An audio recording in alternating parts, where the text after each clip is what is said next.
بسم الله الرحمن الرحيم ولولا فضل الله عليك ورحمته لهم طائفة منهم أن يضلوك وما يضلون إلا أنفسهم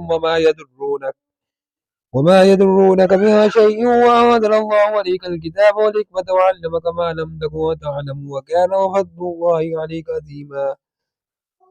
اور اگر تم پر خدا کا فضل و مہربانی نہ ہوتی تو ان میں سے ایک جماعت تم کو بہکانے کا قصد کر ہی چکی تھی، اور یہ اپنے سوا کسی کو بہکا نہیں سکتے اور نہ تمہارا کچھ بگاڑ سکتے ہیں۔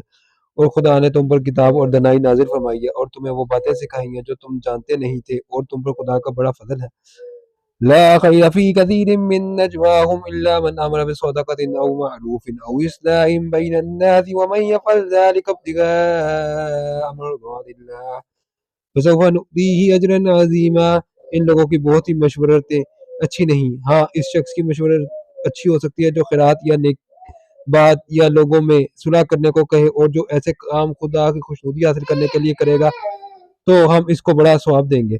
ومن يشاقق الرسول من بعد ما تبين له الهدى ويتبع غير سبيل المؤمنين نوله ما تولى ونصله جهنم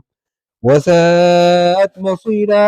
اور جو شخص سیدھا رستہ معلوم ہونے کے بعد پیغمبر کی مخالفت کرے اور مومنوں کے رستے کے سوا اور رستے پر چلے تو جدھر وہ چلتا ہے ہم اسے ادھر ہی چلنے دیں گے، اور قیامت کے دن جہنم میں داخل کریں گے، اور وہ بری جگہ ہے۔